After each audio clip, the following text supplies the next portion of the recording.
Welcome to the Gnana Taranga program for NEET and CET coaching for engineering medical examinations 2018-19. This program is organized by Department of Pre-University Education, Government of Karnataka. I am Dr. A.S. Govind, teaching the physics topics today. So today we will take the topics atoms and nuclei. First we will go to the synopsis of the topics. So in the synopsis, we will first discuss the atomic physics concepts. So here I have listed only the equations, details I will explain. First important thing here is Bohr's assumptions. MVR represents angular momentum is equal to nh by 2 pi. So n here should be an integer starting from 1, h by 2 pi to be multiplied by n. Then the second assumption, E2 minus E1 equals h nu. So that means the energies are not continuous. You will get energy levels. It can be E2 and E1, and electron is allowed to exist either in E2 or in E1. It cannot exist anywhere in between. So it can only jump between E1 and E2. It can jump down. So if it jumps down, the difference in energy comes out as a photon of frequency nu, so that the energy is h nu. If the same frequency photon is given into that, then the electron in the lower state will jump upwards. So it will absorb only if the energy of the photon matches with the difference in energy. So ನಾವು ಇವಾಗ frequency calculate ಮಾಡಬೇಕಾದ್ರೆ difference in energy divided by h ಮಾಡಬೇಕಾಗತ್ತೆ. So ಇವಾಗ ಎನರ್ಜಿನ electron ವೋಲ್ಟಲ್ಲಿ ಇದ್ದರೆ we have to be careful, ಅದನ್ನು joule convert ಮಾಡಿ ಸಬ್ಸ್ಟಿಟ್ಯೂಟ್ ಮಾಡಬೇಕಾಗತ್ತೆ. ಬಿಕಾಸ್ ಈ ಈಕ್ವೇಷನ್ಗೆ ಎಲ್ಲ SI ಯೂನಿಟಲ್ಲಿರೋ ಥರ ಈಕ್ವೇಷನ್ ರೆಡಿ ಇದೆ. Then the next thing, Bohr's ಥಿಯರಿನ ಹೈಡ್ರೋಜನ್ ಆಟಮ್ಗೆ ಅಪ್ಲೈ ಮಾಡಿದ್ರೆ ಏನು ಈಕ್ವೇಷನ್ ಬರುತ್ತೆ, ಅದೇ similar equation hydrogen like and also they are called hydrogenic atoms. So ಇದರಲ್ಲಿ ಏನಂದರೆ one nucleus with any number of protons Z, outside you should have only one electron. So this kind of one electron system is called hydrogenic or hydrogen like. Helium ಅಲ್ಲಿ already 2 electron ಇದೆ, so ಅದರಲ್ಲಿ 1 electron ತೆಗೆದ್ರೆ, ಅಥವಾ lithium ಅಲ್ಲಿ 3 ಇದೆ, ಅದರಲ್ಲಿ 2 electron ತೆಗೆದ್ರೆ, ಆವಾಗ it becomes hydrogenic, it becomes like this. So ಇದರಲ್ಲಿ ಇವಾಗ ಹೈಡ್ರೋಜನ್ಗೆ ಮಾಡಬೇಕಾದ್ರೆ Z ಈಕ್ವಲ್ಸ್ 1 ಹಾಕ್ಕೊಳ್ತೀವಿ, ಹೀಲಿಯಂ ಅಯಾನಿಗೆ ಮಾಡಬೇಕಾದ್ರೆ Z ಈಕ್ವಲ್ಸ್ 2 ಹಾಕ್ಕೊಳ್ತೀವಿ, ಲಿಥಿಯಂ ಡಬಲ್ ಪ್ಲಸ್ಗೆ ಮಾಡಬೇಕಾದ್ರೆ Z3 ಹಾಕೋತೀವಿ. So what is important is we are not having the theory of helium atom with 2 electrons. ಅದು ಜಾಸ್ತಿ ಕಾಂಪ್ಲಿಕೇಟ್ ಆಗೋದ್ರಿಂದ ಅದು ಇದರಲ್ಲಿ ಸಿಲೆಬಸ್ಸಲ್ಲಿ ಇಲ್ಲ. ಹೀಲಿಯಂ ಆಟಮ್ ತಗೊಂಡ್ರೆ ಏನಾಗುತ್ತೆ, ಅದರಲ್ಲಿ apart from force on the electron from the nucleus, ನಾವು ಫೋರ್ಸ್ ಬಿಟ್ವೀನ್ ದಿ ಎಲೆಕ್ಟ್ರಾನ್ಸ್ ಅದೆಲ್ಲ ಕನ್ಸಿಡರ್ ಮಾಡಬೇಕಾಗುತ್ತೆ. So that is what makes it more complicated. So using Bohr's theory, using the assumptions and also using Coulomb's law and all, finally we can get the expression for radius and energy. Radius expression is n square h square epsilon naught z e square pi m with the standard meaning of the symbols. So ಇಲ್ಲಿ ನಾವು important ಏನು ಜ್ಞಾಪಕ ಇಟ್ಕೋಬೇಕಂದ್ರೆ, because all these things are constants which will not depend on the particular atom. What varies is n and z. So hydrogen ಆದರೆ z ಕೂಡ 1 ಆಗಿಬಿಡುತ್ತೆ. Hydrogen like ಇದ್ದಾಗ ಬೇರೆ ಬೇರೆ ವ್ಯಾಲ್ಯೂ z ಹಾಕೋಬೇಕಾಗತ್ತೆ. So Rn is proportional to n square by z.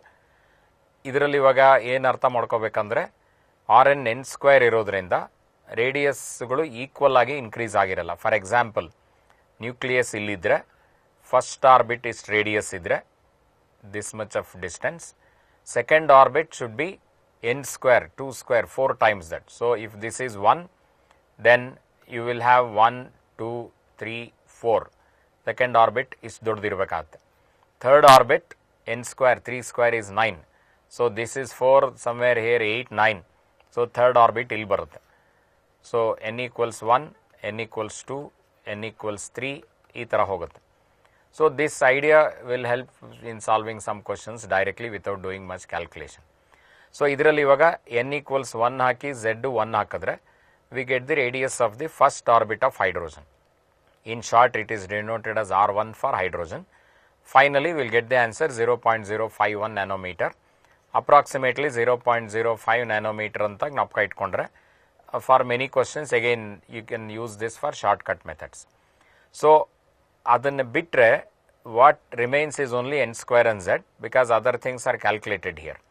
So, therefore, any other radius can be written as n square by z times this. So, helium plus ಅಥವಾ lithium plus ಅಥವಾ hydrogen ದು ಬೇರೆ orbit radius ಎಲ್ಲ immediate ಆಗಿ ಬೇಕಾದರೆ we can use this shortcut notation.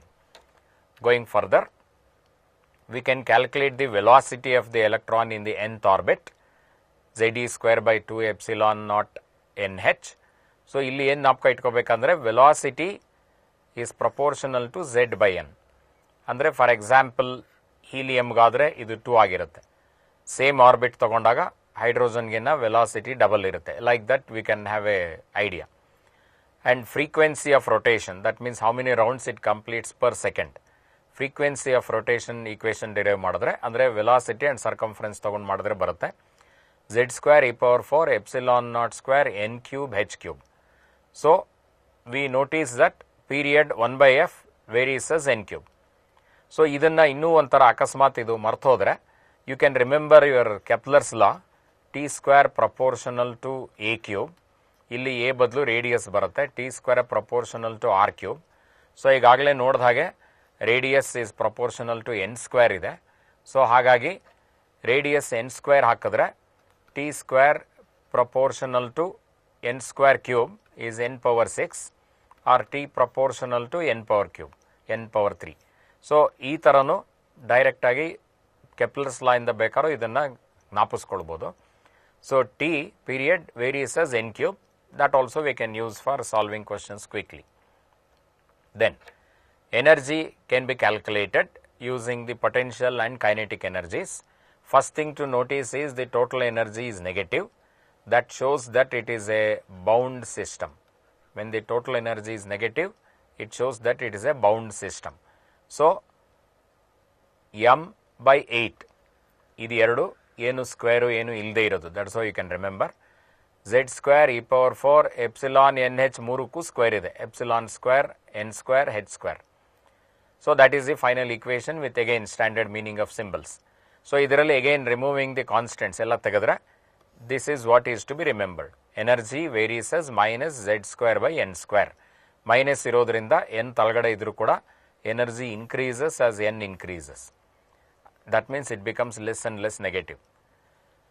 Again, n equals 1, z equals 1 ಹಾಕಿ calculate ಮಾಡಿದ್ರೆ equation ಅಲ್ಲಿ converting it to electron volt, first orbit energy of the hydrogen atom minus 13.6 electron volt. This number has to be remembered. For other orbits, z square by n square na ಅದಕ್ಕೆ ಹಾಕೊಂಡ್ರೆ values ಬರ್ತಾ ಹೋಗುತ್ತೆ. So that way it is very easy to calculate. For example, second orbit of hydrogen ಬೇಕಾದ್ರೆ z is 1, n is 2, so n square is 4. So therefore, it is just 13.6 by 4 with a negative sign. 4 3s are 12, 1.6 is 4 4s are 16. 3.4 electron volt. So we can see that this way of getting is very easy compared to putting all the values here and getting the answer. So remember the first orbit energy of hydrogen so that any other can be calculated. Then the concept wise, what is another thing to be remembered is potential energy is negative and its magnitude is twice that of kinetic energy. And that is what makes the total energy negative.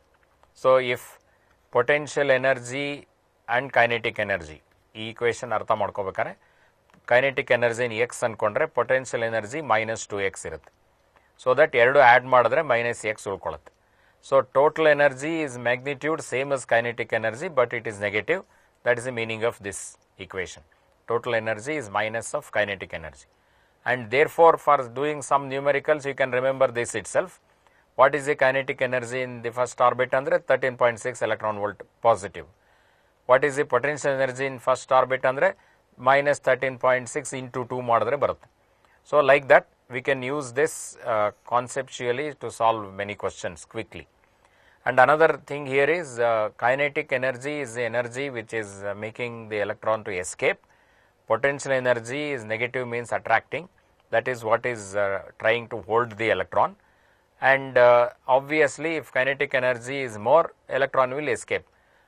Atom cannot be a stable bound system. So that is a concept to be understood here. Going further, the origin of spectra, ಅಂದರೆ spectrum ಅಲ್ಲಿ different lines ಹೇಗೆ ಬರ್ತಾ ಇದೆ ಅಂತ Bohr's theory explanation ಏನಿದೆ. Orbit number n1 lower orbit, orbit number n2 higher orbit, corresponding energies E2 E1. If the electron jumps down, the difference in energy comes out as a single photon of frequency nu, which is also hc by lambda. ಇಲ್ಲಿ ಇವಾಗ energy E2 E1 ಗೆಲ್ಲ substitute ಮಾಡಿ, ಈ equation ತಗೊಂಡು substitute ಮಾಡಿ simplify ಮಾಡಿ, except n all other things and z square outside ಇಟ್ಕೊಂಡ್ರೆ you will get an equation like this 1 by lambda. Because hc by lambda ಇರೋದ್ರಿಂದ hc ನು ತಳಗಡೆ ಹಾಕೊಂಡ್ರೆ finally you will get like this. So all these constants taken out become the Rydberg constant, me power 4 by 8 epsilon square h cube c. ಅದರದ್ದು value ಜ್ಞಾಪಕ ಇಟ್ಕೋಬೇಕು. Approximately 10 power 7 per meter. Per meter because it is 1 by lambda. All these things are not having units except r. So unit for 1 by lambda comes from the unit of r. n1, n2, always remember n2 is higher and n1 is lower. So n1 is less than n2 always. ಉಲ್ಟಾ ಆದರೆ ಏನಾಗುತ್ತೆ, ಇದು negative answer ಬರುತ್ತೆ, which means it is not emission, it is absorption. Electron is going this way ಅಂತ ಅರ್ಥ ಆಗುತ್ತೆ, ಆವಾಗ absorption ಆಗುತ್ತೆ. ಆ ಥರ ಆಗಬೇಕಾದ್ರೆ ಸ್ಪೆಕ್ಟ್ರಮಲ್ಲಿ ಡಾರ್ಕ್ ಲೈನ್ಸ್ ಬರುತ್ತೆ ವಿತ್ ಎ ವೈಟ್ ಬ್ಯಾಕ್ಗ್ರೌಂಡ್ ಇದ್ದರೆ. ಸೊ ನಾರ್ಮಲ್ ಎಮಿಷನ್ ಸ್ಪೆಕ್ಟ್ರಮ್ಗೆ electron should be coming down and therefore energy is coming out as a photon. Then considering different orbits, what are the possible spectral lines? So that is given the names based on the persons who discovered it. So Lyman series, Balmer series, ಈ ಥರ extra ಯಾರ್ಯಾರು Discover ಮಾಡಿದ್ದು ಅವ್ರದ್ದು ಹೆಸರಲ್ಲಿದೆ. ಇದರಲ್ಲಿ ನಾವೇನು ಜ್ಞಾಪಕ ಇಟ್ಕೋಬೇಕಂದ್ರೆ, for each series electron jump ಆದಾಗ it comes to where electron jumps to is a constant. So if you consider the energy level diagram 1 2 3 ಈ ಥರ ತಗೊಂಡ್ರೆ, ಎಲ್ಲ ಆರ್ಬಿಟ್ ಇಂದ ಫಸ್ಟ್ ಆರ್ಬಿಟ್ಗೆ ಬಂದರೆ, so it jumps from various orbits but jumps to 1. Then all the emitted photons finally in the spectrum will be a group of lines, that is called Lyman series. So ಅದೇ ಥರ ಎಲ್ಲವೂ second ಆರ್ಬಿಟ್ಗೆ ಬಂದರೆ ಬೇರೆ ಬೇರೆ orbit ಇಂದ, that becomes Balmer series, and that is the only one in the visible region. And also remember, for visible region approximately wavelength range is 400 to 800 nanometer, and this is less than 400, this should be more than 800. So that also helps a lot in doing some calculations quickly. So n1 is fixed for a particular series, and electron has to come from higher orbit, and therefore n2 is always 1 more than n1. 3 ಇದ್ರೆ ಇದು 4 ಇಂದ start ಆಗುತ್ತೆ, 4 ಇದ್ರೆ 5 ಇಂದ start ಆಗುತ್ತೆ, like that up to infinity. ಇದರಲ್ಲಿ visible region is more extensively studied, and first 4 lines are given names H alpha, H beta, H gamma, H delta.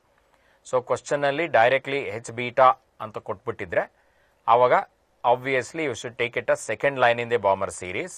So 1 2 3 4 energy levels ಅಲ್ಲಿ Balmer series means it should come from here. For the first line it should come from 3, for second line it should come from 4, so it represents this line. So directly n1 n2 2 and 4 ಇಲ್ಲಿ ಏನಿದೆ ಅದನ್ನು ತಗೊಳ್ಳಕ್ಕೆ ಗೊತ್ತಿರಬೇಕು, the nomenclature of the lines ಅದು ಗೊತ್ತಿರಬೇಕು. Then going further to the next chapter, nuclear physics. So nuclear physics ಅಲ್ಲಿ the first person who gave the concept of a nuclear atom is Rutherford, based on the results of alpha ray scattering experiment. So ಇದರಲ್ಲಿ details of calculations are not required, ಒಂದು calculation ಬೇಕಾಗತ್ತೆ. So ಇವಾಗ nucleus with Z protons ಇಲ್ಲಿ ಇರೋವಾಗ alpha particle ಬಂದರೆ ಬೇರೆ ಬೇರೆ ಕಡೆ ಹಿಂಗೆ ಹೋಗ್ತಾ ಇರುತ್ತೆ, So as a special case straight head on bandre, it will go back. So this comes under 180 degree deflection. So ivaga finally it will come up to this distance. This is called distance of closest approach. That is, if you take it as D. E point alli momentarily adu nintogi vapas hogirutte. Just like a stone thrown upwards. Topmost point alli nintkondu baro tara illinda fast irodu slow agi because of repulsion, because alpha is also positive. Illi nintogi because of repulsion vapas hogirutte. So at a very long distance there is only kinetic energy, initial kinetic energy. At the final point there is only potential energy because it has stopped, and by conservation of energy you can equate the two. So half mv square kinetic energy of two charges, if you use 1 over 4 pi epsilon naught q1 q2 by d. Q1 is the charge on the nucleus which is Ze, Q2 is the charge on the alpha particle which is 2e plus 2e. So you are getting 2Ze square by d. ಇದನ್ನು use ಮಾಡಿ D calculate ಮಾಡ್ಕೋಬೋದು. Then coming to different properties of the nucleus, first property is considering the size of the nucleus. Assuming nucleus to be spherical, ಅಂದರೆ ಎಲ್ಲ nucleus exact spherical ಇಲ್ಲ ಅಂತ ಗೊತ್ತಿದೆ, but for simplicity we will assume it as A sphere.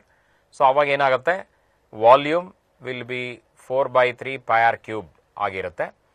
And obviously this should depend on how many particles are there in it. So it should be proportional to number of particles, which is A, total number of protons plus neutrons. So R cube should be proportional to A andre R proportional to cube root of A. R naught is the proportionality constant, which is found to be 1.3 Fermi. Fermi is a very small unit of distance, 10 power minus 15 meter.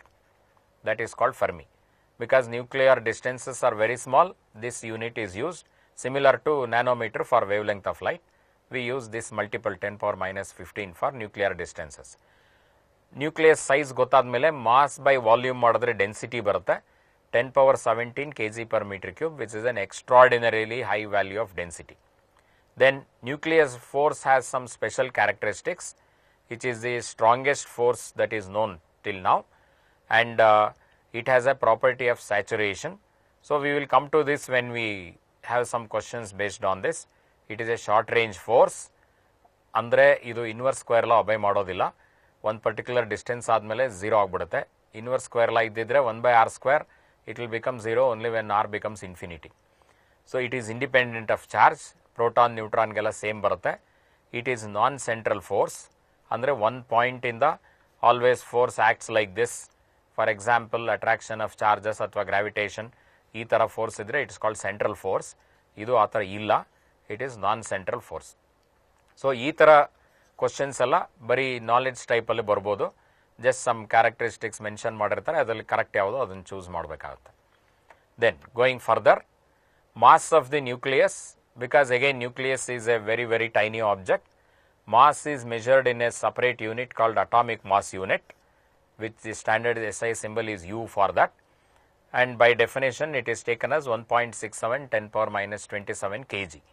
And if you use the equation E equals mc square and convert this to joule and then convert it to EV, we can show that this is equivalent to 931 MeV. For some rough calculations you can take it as about 1000 MeV. Mass calculate ಮಾಡಬೇಕಾದ್ರೆ nucleus ಅಲ್ಲಿ protons neutrons ಇರುತ್ತೆ, that we already know, and if the total number of protons neutron is taken as A, number of proton is taken as Z, then number of neutrons should be A minus Z.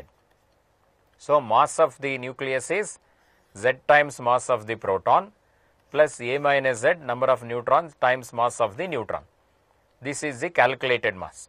But when you actually measure the mass of the nucleus, the measured mass is less than the calculated mass, and that difference is called mass defect, delta m.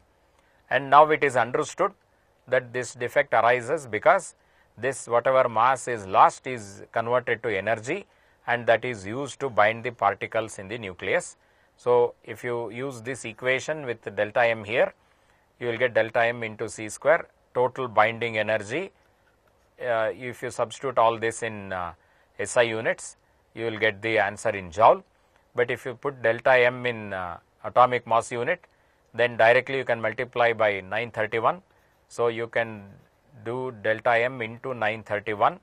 This should be in U. Directly the answer will be in MeV. That is another way of quick calculation. Now, the actual stability of the nucleus is not determined by the total of the binding energy, because so many particles are sharing this. How much share each particle gets, that is what determines the stability of the nucleus. So, that is measured by specific binding energy, total binding energy divided by A. This is also called binding energy per nucleon. How much energy is shared by one nucleus. And by studying all the nuclei in the periodic table, for most of them on an average it is about 8 MeV, and it is maximum for iron 56 isotope. Going further, nucleus can be split up, that is called fission. Light nuclei can be combined, that is called fusion. And because in both cases the resulting nucleus has lesser binding energy, the difference is released as energy. So, here also the equation E equals mc square is valid. We should consider all the mass of this final products, all the mass of the initial reactants, and then consider the difference in mass, put that here into C square, that gives how much energy is released in the nuclear reaction. And it is better to remember this answer. One standard fission of uranium results about 200 MeV of energy per one fission. Similarly, light nuclei, hydrogen, of course in the plasma state, that means almost like free protons. When they combine, we will get 4 protons, and 2 of them will give the charges out, that goes out as positron, they become neutrons. So, 2 proton, 2 neutron becomes helium nucleus, and finally it will capture some electrons, and therefore it becomes helium atom. So, that way hydrogen becomes helium. So, 4 of this is required to get 1 helium, and again similarly, similar to this, the difference is released as energy. And there are some important difference to remember between fission and fusion. For a fission, projectile is necessary, usually moderate speed neutron is used, and here projectile for fusion is not necessary. Energy per fusion, as I told here, is about 200 MeV, and this energy per fission is 200 MeV. Energy per fusion is approximately 20 MeV. And these are average values, there are different varieties and there are slight variations. Now, this is to be understood properly. If we consider energy per kg of the material, that means you take 1 kg of uranium, 1 kg of hydrogen, and with uranium you do fission, with hydrogen you do fusion, then when do you get more energy? So, here for fission you will get less, because 1 kg of uranium will have less number of atoms, because each uranium has atomic mass number 235. 1 kg of hydrogen will have much larger number of hydrogens, that is little more than 200 times larger than that. So, even though per fusion it is less, total energy that we get for 1 kg in fusion it will be more. So, this has to be understood properly. Then going to radioactivity, there are 2 kinds of loss. These are called group displacement loss. Whenever an alpha is emitted, it is called alpha decay. A decreases by 4 and Z decreases by 2. What comes out is an alpha particle, which is nothing but a helium nucleus. And whenever there is a beta minus decay, that is electron, what comes out is an electron. There is no change in A, and Z increases by 1. When there is a beta plus emission, positron emission, A again no change, Z decreases by 1. So, in both these cases, A remains same, and here A becomes minus 4. This difference helps a lot in doing questions. And when gamma is emitted, both A and Z are not altered. There is only rearrangement of particles within the nucleus, and the difference in energy comes as a gamma ray photon.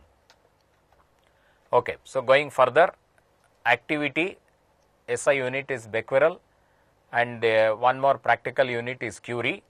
1 Curie is defined as 3.7 10 power 10 disintegration per second, and this is because 1 gram of isotope of radium has this much of activity, and that is taken as standard.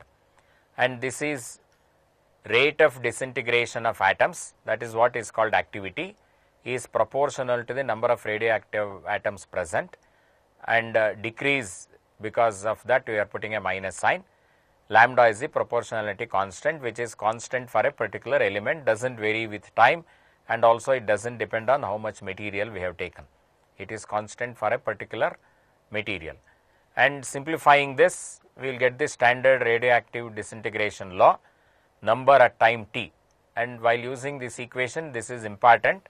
This will not give you how much of number decayed. This gives the number that is remaining after time t, with n naught is a number at t0, that is initial number. And using this we can calculate how much time is required for the number to become half. We will get 0.693 by lambda, and average lifetime is 1 by lambda.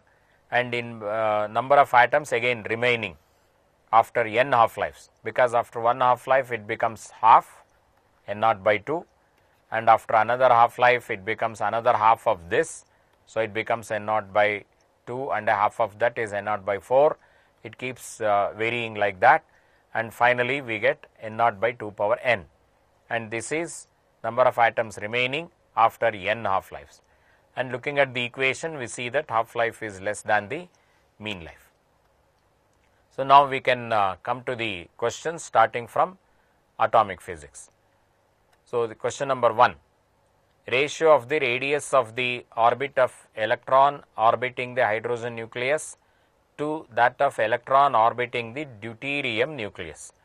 So deuterium is actually a hydrogen isotope. So hydrogen has a proton and an electron in the orbit. This deuterium has 1 proton and a neutron in the nucleus and 1 electron in the orbit. So notice that for both of them this Z is same, and therefore there is no change in the values. So whether it is deuterium or hydrogen, the radius and energy and other things will be same. And notice that here we have neglected the effect of mass of the nucleus. So then we will get the standard answer, because both are same. The ratio is 1:1. Option A, correct option for the question number 1. Going further to question number 2. In Bohr's model of hydrogen atom, ratio between the period of revolution of an electron in the orbit n equals 3 to that in the orbit n equals 2. So while doing the synopsis, we have seen period is proportional to n cube. So n equals 3 will be 3 cube, n equals 2 will be 2 cube. So this becomes 27, this becomes 8, and therefore we are getting the option 27:8 is the ratio between the period of n equals 3 and n equals 2. So the correct option for second question is option D. Going further, in terms of Bohr radius A naught. So ಇದು ಅವಾಗಲೇ ಹೇಳಿದ್ದೀನಿ, ಜ್ಞಾಪಕ ಇಟ್ಕೋಬೇಕು. A naught ಅಂದರೆ radius of the first orbit of hydrogen. It is sometimes written this way, R1h, that is called Bohr radius. Here A naught symbol ಕೊಟ್ಟಿದ್ದಾರೆ. Radius of the second orbit. So it is a simple question, R proportional to n square.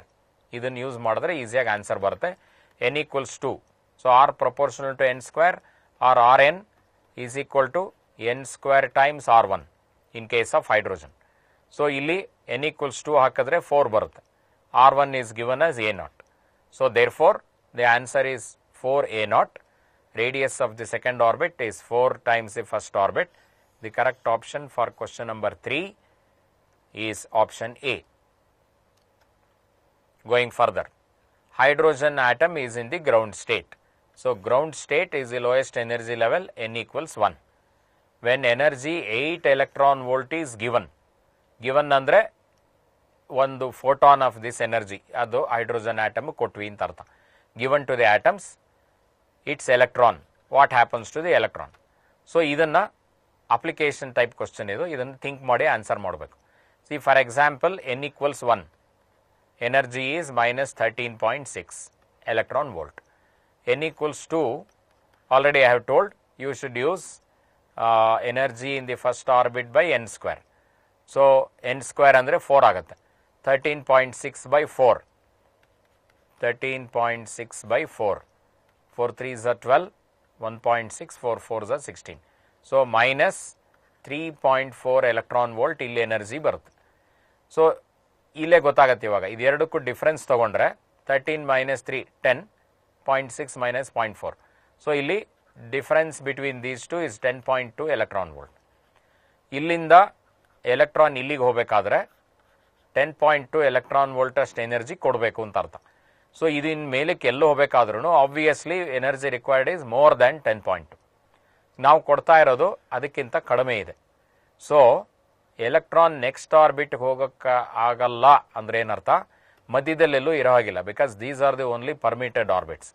So therefore if you give energy less than this, n equals 1ನಲ್ಲಿ ಇರೋದೆ n equals 2ಗೆ ಹೋಗೋಕ್ಕಾಗಲ್ಲ, ಇಲ್ಲಿಗೆ ಹೋಗ್ಬೇಕಾದ್ರೆ 10 ಬೇಕು.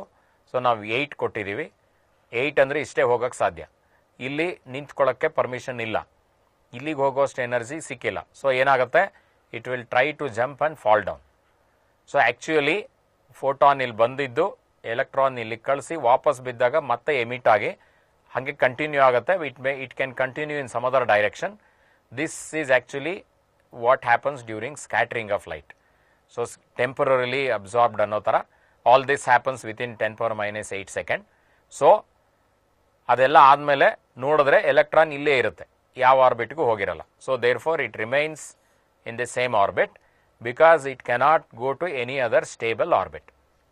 So correct option for question number 4 is option D. Going further, energy change is greatest for hydrogen atom which changes state from. So ಯಾವ orbit ಇಂದ ಯಾವ ಆರ್ಬಿಟ್ಗೆ ಹೋದ್ರೆ ಮ್ಯಾಕ್ಸಿಮಮ್ ಚೇಂಜ್ ಬರುತ್ತೆ ಅಂತ. So again you have to use this concept. En is E1 by n square. So energy first orbit minus 13.6 electron volt, second orbit is divided by 4. So ಇದಕ್ಕೆ 4 ಹಾಕಿದ್ರೆ ಈಗ ತಾನೇ ಇಲ್ಲಿ ಕ್ಯಾಲ್ಕುಲೇಟ್ ಮಾಡಿದ್ದೀವಿ, you are getting 3.4 electron volt. Now last infinite orbit is energy 0. So observe this differences now. ಇಲ್ಲಿ difference ತೊಗೊಂಡ್ರೆ again we have done this just now, you are getting 10.2. ಇಲ್ಲಿ ಇನ್ನು ಯಾವುದೇ ಆರ್ಬಿಟ್ ತೊಗೊಂಡ್ರು all that should be less than 3.4. Anywhere to anywhere else ತೊಗೊಂಡ್ರು ಕೂಡ 3.4ಗಿನ ಕಡಿಮೆ ಬರಬೇಕು. ಇನ್ಫಿನಿಟಿ ಟು ಇಲ್ಲಿ ತೊಗೊಂಡ್ರೆ ಅವಾಗ 13 ಬರುತ್ತೆ, ಅದನ್ನು ಕೊಟ್ಟಿಲ್ಲ ಇಲ್ಲಿ. ಸೊ ಅದರ್ ವ್ಯಾಲ್ಯೂಸ್ ಮಾತ್ರ ಇದೆ. ಸೊ 1 to 2 ಬರೋಸ್ ಡಿಫರೆನ್ಸು ಇನ್ನು ಎಲ್ಲಿ ಹೋದರೂ ಬರಲ್ಲ. This is the greatest change that is possible. So 3 2 4 3 7 5 all that will happen here, all that will be less than 3.4. So the greatest is therefore possible when electron changes state from 2 to 1. So correct option for question number 5 is option A. Then going further, among the following transitions choose the one which corresponds to the lowest wavelength. So ಇಲ್ಲಿ concept same, second assumption, change in energy when electron jumps comes out as a photon with frequency nu. In terms of wavelength it is hc by lambda. So you see that these two are inverse proportion.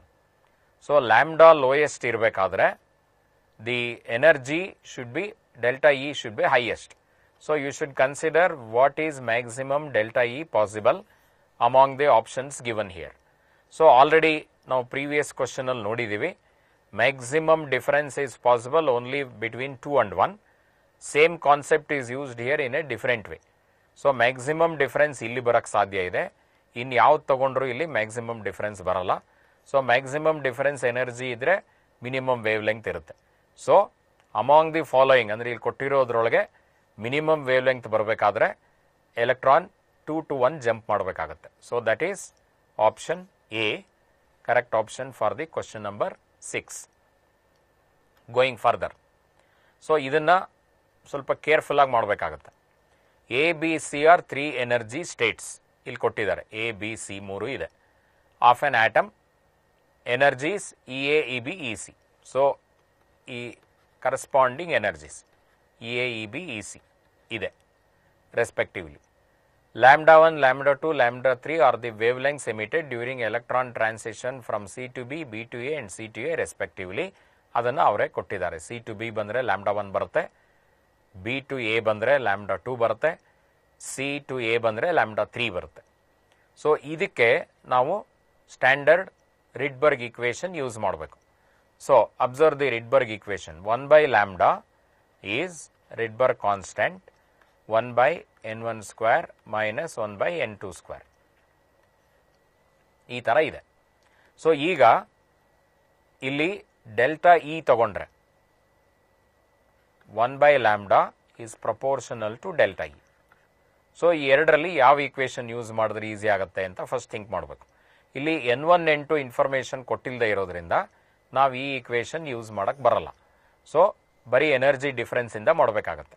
So ಈ energy difference ಇರೋದನ್ನು ಮೂರಕ್ಕೂ first ಬರ್ಕೊಂಡ್ರೆ ಒಂದಕ್ಕೊಂದಕ್ಕೆ ಏನು relation ಇದೆ ಅರ್ಥ ಆಗುತ್ತೆ. So 1 by 1 by lambda 1 ಅಂದರೆ ಇದನ್ನು is equal to some constant into delta E ಅಂತ ಇಟ್ಕೊಂಡ್ಬಿಡೋದು. Therefore it is easy. So 1 by lambda 1 is some constant into lambda 1 ಬರಬೇಕಾದ್ರೆ C to B, C is higher. So E C minus E B first equation ready ಆಯಿತು. ಅದೇ ಥರ lambda 2ಗೆ ಬರ್ಕೊಂಡ್ರೆ it is K into E B minus E A. ಅದೇ ಥರ lambda 3ಗೆ ಬರ್ಕೊಂಡ್ರೆ 1 by lambda 3 is C to A, K into E C minus E A. So ನಾವು notice that if you add these two ಆವಾಗ minus E B plus E B cancel ಆಗಿ E C minus E A ಇದು ಬರುತ್ತೆ. So ಮೂರು equation ಬರ್ಕೊಂಡ ತಕ್ಷಣ ನಮಗೇನು ಗೊತ್ತಾಗುತ್ತೆ, 1 by lambda 3 can be return as sum of these two ಅಂತ ಗೊತ್ತಾಗುತ್ತೆ. ಸೊ ಈಗ ಇದು ಎಲ್ ಸಿ ಎಮ್ ತೊಗೊಂಡ್ರೆ ಪ್ರಾಡಕ್ಟ್ lambda 1 lambda 2 ಬರುತ್ತೆ, ಮೇಲೆ lambda 1 ಪ್ಲಸ್ lambda 2 ಬರುತ್ತೆ. ಇನ್ವರ್ಟ್ ಮಾಡಿದ್ರೆ you will get this answer. So lambda 1, 2, 3 are related according to this equation which is the correct option. So notice that we are simply using the second assumption here to solve the question. All the rest is only mathematical simplification. So correct option for question 7 is option B. Going further, ionization energy. So illi ionization energy andre atom should become ion. So in case of hydrogen there is only one proton and one electron going round, and ion ಆಗಬೇಕಾದ್ರೆ ಈ electron ಕಿತ್ತಾಕ್ಬಿಡ್ಬೇಕು. ಕಿತ್ತಾಕೋದು ಅಂದರೆ ಅದು ಯಾವುದೇ permitted orbital ಇರಬಾರ್ದು. ಅಂದರೆ it should go to n equals infinity and beyond, so that this becomes an hydrogen ion which is nothing but a proton. So ಹೀಗೆ ಮಾಡಬೇಕಾದ್ರೆ ಇದಕ್ಕೆ ಎಷ್ಟು ಬೈಂಡಿಂಗ್ ಎನರ್ಜಿ ಇದೆ ಅಷ್ಟು ಸಪ್ಲೈ ಮಾಡಬೇಕಾಗತ್ತೆ. So this is energy corresponding to n intending to infinity, that is 0 energy, and this is n equals 1 minus 13.6 of energy. So ಈ energy minus 13.6 ಇರೋದನ್ನ 0 ಮಾಡಿಬಿಟ್ರೆ ಅದು ಎಲೆಕ್ಟ್ರಾನ್ ಫ್ರೀ ಆಗುತ್ತೆ. ಸೊ ಇಷ್ಟು ಎನರ್ಜಿ ಕೊಡಬೇಕು. So therefore you should give plus 13.6 electron volt of energy. That is the ionization energy for hydrogen atom. That is what is given in the first sentence. Now if you apply this to helium ion, so remember when you go to helium ion, the equation of energy will have, apart from 1 by n square, it will also have z square. So if you remove this proportionality constant, you can write it as E1 of hydrogen. So if you want first orbit energy of the electron present in the helium ion, ಅಂದರೆ helium already ionize ಆಗೋಗಿದೆ, ಅದರಲ್ಲಿರೋ ಒಂದು ಎಲೆಕ್ಟ್ರಾನನ್ನು ಮತ್ತೆ ತೆಗೆಯೋದು, that is called doubly ionised helium. That becomes only nucleus. ಎರಡು ಎಲೆಕ್ಟ್ರಾನಿಂದ ಒಂದು ತೆಗಿಬೇಕಾದ್ರೆ ಏನು ಮಾಡಬೇಕು ಅಂದರೆ ಹೀಲಿಯಂ ಆಟಮ್ದು ಥಿಯರಿ ಬರಬೇಕಾಗುತ್ತೆ. You cannot use the Bohr's theory for that, because helium atom as a whole is not hydrogen like. So helium ಅಯಾನ್ಗೆ ಮಾತ್ರ ನಾವು ಇದು ಅಪ್ಲೈ ಮಾಡಬೇಕು, these equations and all. So Z²/n² ಇದೆ. ಇದರಲ್ಲಿ ಫಸ್ಟ್ ಆರ್ಬಿಟಲ್ ಇರೋದನ್ನು ತೆಗಿತಾ ಇದ್ದೀವಿ, ಅಂದರೆ n=1. So it is therefore Z² into first orbit energy, which is 13.6. For helium, Z is 2. So 13.6 into 2 squared, 13.6 into 4. ಇಲ್ಲಿ ಎಕ್ಸಾಕ್ಟ್ ಆಗಿ multiply ಎಲ್ಲ ಮಾಡಿ ಟೈಮ್ ವೇಸ್ಟ್ ಮಾಡಬಾರ್ದು. 13 into 4 is 52. So a number which is more than 52. Directly you have to choose this. 54.4 electron volt is the energy required to ionize the helium ion. So helium plus na helium plus ಮಾಡಕ್ಕೆ ಇಷ್ಟು energy ಬೇಕು ಅಂತ ಅರ್ಥ. 54.4 electron volt of energy is required. So correct option for question number 8 is option D. Going further, question number 9. Hydrogen atom does not emit X-rays because. So ಇಲ್ಲಿ X-rayದು idea ಇರಬೇಕು. X-ray in the electromagnetic spectrum, if you consider this as the visible region, violet to red, you are having infrared, radio waves and other things here. This side you are having ultraviolet and X-ray, gamma ray, other things. So X-ray is a photon of energy very much higher than the visible region. Now we see that in hydrogen, the highest that we get is the Lyman series, which comes in the ultraviolet region. ಅದಕ್ಕಿಂತ ಜಾಸ್ತಿ energy ಇರೋ ಫೋಟಾನು hydrogen ಇಂದ ಬರಲ್ಲ. That is the meaning. ಯಾಕೆ ಬರಲ್ಲ ಅಂತ, that is the question. Why hydrogen cannot emit X rays? Because how does it emit when electron jumps from one higher orbit to lower orbit? That is the concept, second assumption. So n=infinity, energy 0. n=1, energy minus 13.6 electron volt. Maximum jump is only this much possible. So maximum delta E that we can get is only 13.6 electron volt, and that comes in the ultraviolet region of a photon. So therefore hydrogen cannot give an electron, cannot have a jump in the electron so that the difference in energy is sufficient to give an X-ray photon. Not possible. ಅಂದರೆ ಈ concept ಏನಾಗಿದೆ, highest energy in a transition is 13.6. That is what is the reason. ಇದಕ್ಕಿಂತ ಜಾಸ್ತಿ energy delta E ಬರೋಕ್ಕಾಗಲ್ಲ, and therefore it cannot emit X-rays. So correct option for question 9 is option D. Then going to the next one, hydrogen, deuterium, helium plus and lithium plus. So these are all hydrogen like. All have one electron around the nucleus. That is the meaning, hydrogen like. Consider n=2 to 1 transition. Corresponding wavelengths are given. So first you can keep the equation ready. 1/lambda is Z² times R, 1/n1² minus 1/n2². So ಇಲ್ಲಿ n1 n2 ಎರಡು ಎಲ್ಲದಕ್ಕೂ same ಇದೆ. So R ಅದು same ಇದೆ. ಇದಿಷ್ಟು constant ಆಗೋಯ್ತು. So we get 1/lambda is some constant into Z². Or cross multiply ಮಾಡಿದ್ರೆ Z² into lambda is a constant ಅಂತ ಆಯಿತು. So apply this to all of them. lambda 1 corresponds to hydrogen. So 1² into lambda 1. Constant ಅಂದರೆ ಎಲ್ಲದಕ್ಕೂ same ಬರಬೇಕು. So next one lambda 2 corresponds to deuterium, ಅದು ಒಂದೇ. So 1² into lambda 2. Both are same constant, so they are equal. Then this should be further equal to helium plus, ಅದಕ್ಕೆ Z2 ಇದೆ. 2² is 4 lambda 3. ಲಿಥಿಯಂಗೆ Z is 3. So ಅದನ್ನು square, Z² is 9 lambda 4. Lambda 4 corresponds to helium. All these are constant, means they are all equal. So therefore this coincides with the first option. Correct option for question number 10 is option A. Lambda 1, lambda 2 are equal to 4 lambda 3 equal to 9 lambda 4. Then going further, hydrogen atoms are excited from ground state to principal quantum number 4, that is 4th orbit. So n=1, 2, 3, 4. ಇಲ್ಲಿರೋ electron ಇಲ್ಲಿಗೆ ಹೋಯ್ತು. Then number of spectral lines observed will be. So here you have to be careful.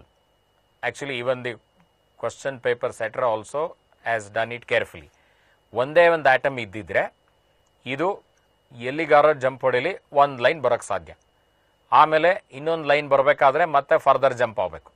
So ಇಲ್ಲಿಗೆ ಬಂದರೆ maximum 3 ಬರೋಕ್ಕೆ ಸಾಧ್ಯ ಇದ್ದಿದ್ದು ಯಾವಾಗ ಒಂದು ಆಟಮ್ ಇದ್ದರೆ. ಬಟ್ ಹೈಡ್ರೋಜನ್ ಗ್ಯಾಸ್ ತೊಗೊಂಡ್ರೆ, ಒಂದು ಟ್ಯೂಬ್ಲೈಟ್ ಥರ ಟ್ಯೂಬಲ್ಲಿ ಹೈಡ್ರೋಜನ್ ಗ್ಯಾಸ್ ಇದ್ದರೆ ಕ್ರೋರ್ಸ್ ಆಫ್ ಆಟಮ್ಸ್ ಇರುತ್ತೆ.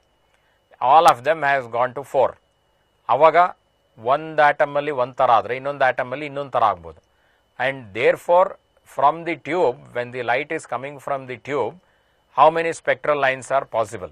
That is the way I have to take, because it is for large number of hydrogen atoms. So 4 ಇಂದ 3 ಬರ್ಬೋದು, 2 ಬರ್ಬೋದು, 1 ಬರ್ಬೋದು. So observe that these 3 cannot happen in a single atom. 4 ಇಂದ 3 ಬಂದರೆ ಮತ್ತೆ 3 ಇಂದನೇ ಹೋಗಬೇಕಾಗಿತ್ತು. 4 ಇಂದ 2 ಬಂದರೆ ಇದು some other atom, like that. 4 ಇಂದ 3 ಬಂದ ಮೇಲೆ 3 ಇಂದ 2 ಬರ್ಬೋದು, 3 ಇಂದ 1 ಬರ್ಬೋದು. ನೆಕ್ಸ್ಟು 2 ಬಂದಿದ್ದು 1 ಬರ್ಬೋದು. All these can happen in different atoms. So ಅವಾಗ 1 2 3 4 5 6, 4 ಇಂದ 3, 3 ಇಂದ 2, 2 ಇಂದ 1. Totally it is possible to get 6 different spectral lines in the spectrometer, which is coming from large number of hydrogen atoms excited to quantum number 4. So correct option for question 11 is option number 6, option number B. Then question 12. Hydrogen atom emits a photon corresponding to an electron transition n equals 5 to 1. Recoil speed of the hydrogen atom is almost, ಅಂದರೆ approximate ಆಗಿ ಮಾಡ್ರೆ ಸಾಕು ಅಂತ ಅರ್ಥ. Mass of the proton ಕ್ಯಾಲ್ಕುಲೇಷನ್ಗೆ ಬೇಕು, values ಕೊಟ್ಟಿದ್ದಾರೆ. So ಇಲ್ಲಿ ಏನಾಗಿದೆ, this is just like recoil of a gun. ಗನ್ನಿಂದ ಒಂದು ಬುಲೆಟ್ ಹೋದರೆ ಗನ್ನು ರೀಕಾಯಿಲ್ ಆಗುತ್ತೆ. This velocity is what is asked. So ನಾವು what is going forward is a photon, what is going backward is a hydrogen atom. Hydrogen ಆಟಮಲ್ಲಿ proton ಇದೆ, electron ಇದೆ. Electron mass is negligible, nearly 2000 times less than the proton, and therefore we consider only mass of the proton because they have asked only approximate answer. What is going is a photon. So recoil agodu calculate madbekare, it is based on Newton's third law. We have to use conservation of momentum. Momentum of photon should be equal to momentum of the recoiling hydrogen atom, which is taken as a proton. Now momentum of photon is h by lambda. So h by lambda, hc by lambda is energy, and therefore if you use h by lambda, the c is absent. So therefore it is E by c. So momentum of photon is taken as E by c, and momentum of the hydrogen atom is mv. M is the mass of the atom, which is almost same as the mass of the proton, and v is what is to be calculated, recoil speed. So v is therefore E by mc. So ಇವಾಗ E ಅಂದರೆ energy of the photon, which is the difference in energy between 5 and 1. So n equals 1, energy is minus 13.6, n equals 5 is divided by n square, minus 13.6 by n square is 25. So you see that this is approximately half, 13 2s are 26. So roughly take it as minus 0.5. And when you take a difference, we can approximately cancel that. So we will take this E as 13 electron volt. And remember, it is in electron volt to be converted to joule. So V is therefore 13 into 1.6 into 10 power minus 19 to convert it to joule, divided by mass of the proton is taken as mass of the hydrogen atom, minus 27, 10 power minus 27 kg. C is the speed of light in vacuum, 3 into 10 power 8. So observe this. ಇಲ್ಲಿ 1.6 cancel ಆಗುತ್ತೆ. ತುಂಬ detail calculation ಮಾಡಬಾರ್ದು ಇವಾಗ. So 27 minus ಇದೆ, ಇದು add ಮಾಡಿದ್ರೆ 19 ಆಗುತ್ತೆ. So all these 10 powers are cancelled. So this is approximately 13 by 3, which is nearly 4. 3 4s are 12. So the correct option is 4 meter per second. So notice that first you have to think the concept required, that is conservation of momentum. Momentum of the photon should be equated to the momentum of the hydrogen atom recoiling, then simplify for V. And while simplifying for V, it is important that you should not do detailed calculation. Here we have done one approximation, here we have done one approximation, like that. So, do rough calculation because answers are very different. Nearly 4 and gotadre saako, because immediately 10 to 8 not possible and gotagate. 10 power 2 minus 2 enu barta illa illi, that is also easy to see. So, it is quickly possible to decide that it is option C. So, for question 12, the correct option is option C.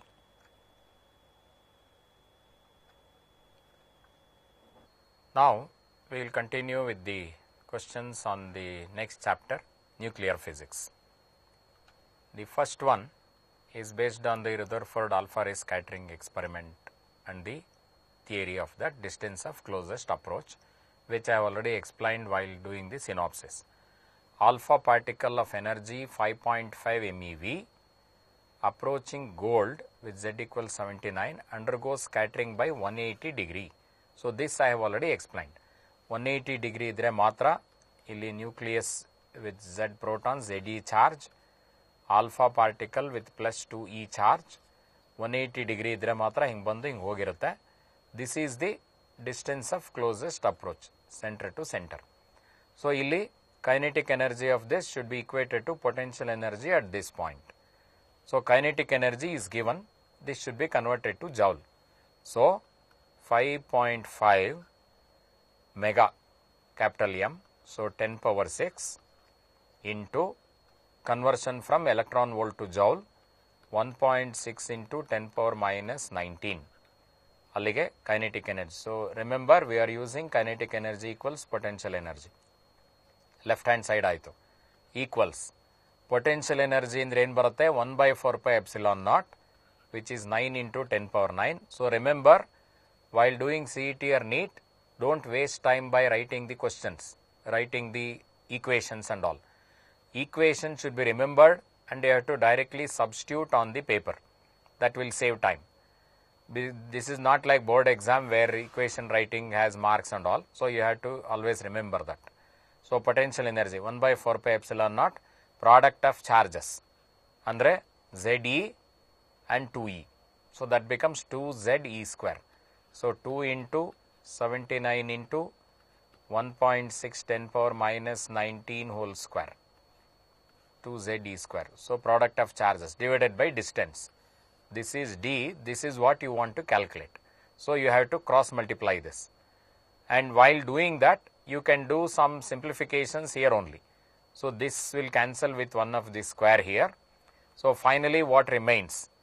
This 6 will cancel, so that this becomes 3. When it comes this side, it becomes minus 6, so it becomes plus 3, and take the other numbers. D will come here, 5.5 will come here. So, D equals 9 into 2 into 79 into 1.6, all the numbers taken, then divided by 5.5 into all the 10 powers, 10 power minus 19 and 10 power plus 3. So, 19 al 3 hodre 16 ಆಯಿತು, 10 power minus 16 ಆಯಿತು. They have given the answer in Fermi, ಅಂದರೆ 10 power minus 15 ಬೇಕು. So, 110 ಈ ಕಡೆಯಿಂದ ತಗೋಬೇಕು. So, do all this approximately just to decide whether it is 4 or 40 or 400 like that.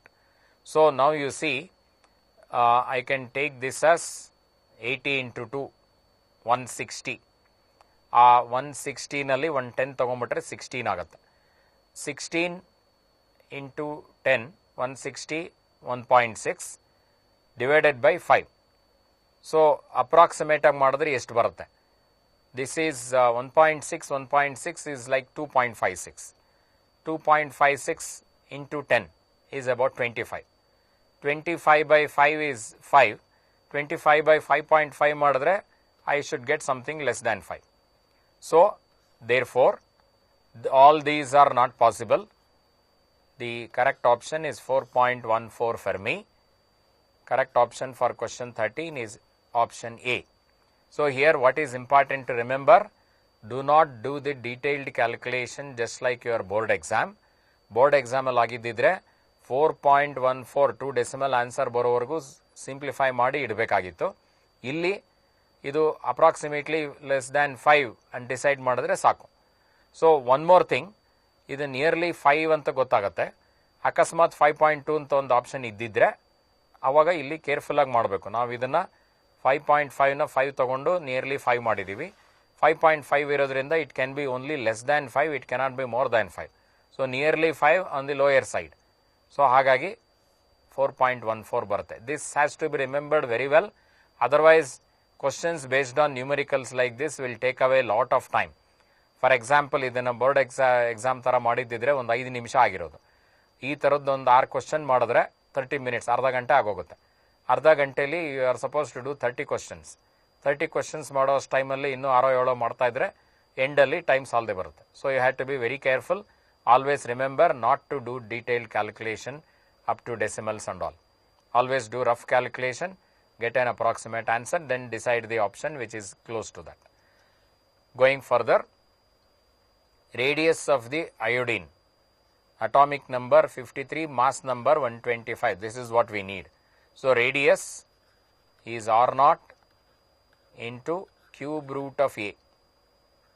So here A is 125, cube root of A is 5, R naught into 5. R naught is 1.3 Fermi, 1.3 10 power minus 15 into 5. So this is what you get nearly as 7, 13 5s are 65. So this becomes nearly 7. So all of them are having 7. So just observe the 10 power. 10 power minus 15 meter ide, but these two are having different. So they are wrong. ಇದನ್ನು centimetre convert ಮಾಡಬೇಕಾದ್ರೆ into 100 ಮಾಡಬೇಕು. So it becomes 10 power minus 13. So this is the correct option for question number 14. Going further, what is approximately the volume of beryllium 8 nucleus? So this is based on a similar concept. Volume is 4/3 pi r cube. R is r naught cube root of A. R cube ಮಾಡಿದ್ರೆ you will get r naught cube into A. So again remember, you should not do detailed calculation. You should just decide the 10 power because all of them are having 7. So that is an important thing. And notice that all of them are in centimeter cube. So you have to convert because the answer you get will be in meter cube. So for rough calculation, pi and 3 we can cancel. Pi is nearly 3. R naught cube is 1.3 10 power minus 15 whole cube will be 1.3 cube into 10 power minus 45. So 1.3 cube andre estirbeku multiplied by A. Only those are the numbers that you have to simplify. So you are having 4 into 1.3 square is 1.69, that is nearly 1.7 into another 1.3 is little more than 2. So this is approximately 4 into little more than 2. So remember the answer is slightly more than that, into 8 into 10 power minus 45 with the unit meter cube. So this is becoming nearly 64 because all of them are having 70 and it should be little more than that. So we will say it is approximately 70 10 power minus 45 and take out 110. So it is 7 into 10 power minus 44. This will be in meter cube, and when you convert it to centimeter cube, it is 10 power 2, that is 100 whole cube. So you will get another 10 power 6 when you convert it to centimeter cube. So therefore 10 power minus 44, 10 power minus 6, 44 6 hodre 38 agutte. So therefore the answer which agrees with this is 7 into 10 power minus 38 in the unit centimeter cube. So you have to be careful. Sometimes the answers are given for confusing. There may be an option 7 into 10 power minus 44 centimeter cube ಅಂತಿರುತ್ತೆ. ಈ answer ಬಂದ ತಕ್ಷಣ ಇದನ್ನು ನೋಡದೇ ಇದ್ರೆ you will choose this, which becomes wrong. So you have to be careful while choosing the options. So correct one is option A. Going further, This is based on the charge independence of the nuclear force. Read the wordings carefully. FPP represents nuclear force between two protons. That means the electrostatic repulsion is not taken into consideration. Nuclear force matra tagondre anta artha. FPN represents nuclear force between P and N, proton neutron. FNN represents nuclear force between neutron and neutron. ಬರೀ nuclear force consider ಮಾಡಿದ್ರೆ ಅದು ಚಾರ್ಜ್ಗೆ ಏನೂ ಸಂಬಂಧ ಇಲ್ಲದೆ ಇರೋದ್ರಿಂದ proton proton proton neutron neutron neutron ಎಲ್ಲ same ಇರಬೇಕು. So therefore you are choosing the option C. All three forces nuclear forces are same. Question number 16. But ಇವಾಗ ನ್ಯೂಕ್ಲಿಯರ್ ಫೋರ್ಸ್ ತಗೊಳ್ಳದೇ ಇದ್ದಿದ್ರೆ ಪ್ರೋಟಾನ್ ಪ್ರೋಟಾನ್ ರಿಪೆಲ್ ಆಗ್ತಾ ಇತ್ತು. That is in the next question. Two nucleons are at a separation of 1 Fermi. Net force. So observe that this is the net force. Net force ಅಂದ್ರೆ ಎಲ್ಲ force ಲೆಕ್ಕಕ್ಕೆ ತಗೋಬೇಕು. ಇದರಲ್ಲಿ electrostatic force repulsion ಇರುತ್ತೆ, nuclear force attraction ಇರುತ್ತೆ, gravitational force is neglected because it is too small. So net force ತಗೋಬೇಕಾದ್ರೆ F1 if both are neutrons, ಅವಾಗ repulsion ಇಲ್ಲ. F2 if both are protons, so ಅವಾಗ repulsion ಇದೆ. So ಹಾಗಾಗಿ F2 repulsion ಇರೋದ್ರಿಂದ less attraction ಆಗಿರುತ್ತೆ. So F2 is less than F1 in magnitude. F1 ಜಾಸ್ತಿ attraction ಇರುತ್ತೆ, F2 ಕಡಿಮೆ ಇರುತ್ತೆ. F3 if one is proton other is neutron. So between proton and neutron you don't get electrostatic force, so there is only nuclear force. It is same as what happens between two neutrons. So therefore F3 and F2 should be equal. So F3 and F1 should be equal. F1 is what you are having for two neutrons. So this should be equal to F3. So F1 and F3 equal and F2 should be less than that. Or F1 and F3 equal, both of them are greater than F2. So that is this option. So notice that in a hurry you should not choose this. That is important.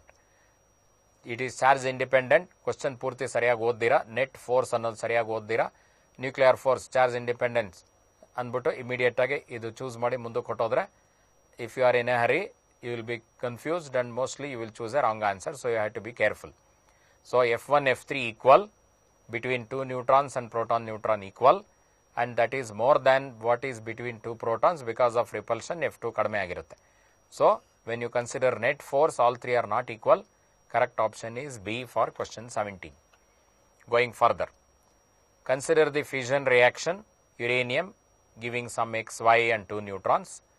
Two nuclei are of same mass number. Andre ide tara agbekanta rules illa. This is a hypothetical question. Are formed along with two neutrons. That is given in the equation. Binding energy, again read carefully, per nucleon for X and Y is given and for uranium is also given. So all these are per nucleon. What you get as energy is the difference between total binding energy. So total of this ಮಾಡಬೇಕು, total of this ಮಾಡಬೇಕು, ಇದು ಎರಡು add ಮಾಡಬೇಕು, ಇದಕ್ಕೂ difference ಬರುತ್ತೆ. Product total binding energy, initial uranium total binding energy difference ಬರುತ್ತೆ. That difference is the energy released and that is what you have to calculate. So notice that in most of the uranium fission, energy released will be of the order of, because about anta ide 200 MeV. So I have already told while telling the synopsis, remember this anta. So idu calculation ಮಾಡಿ time waste ಮಾಡ್ಕೋಬಾರ್ದು. 200 ಅಂತ direct option choose ಮಾಡಬೇಕು. But calculation ಹೇಗೆ ಮಾಡೋದು ಅಂತ ಹೇಳಿರ್ತೀನಿ. Remember, you should not do that in the exam. That is not the method. Total for uranium is 7.6 MeV. All are in MeV, so you need not convert that into 236. Adu idirodaitu.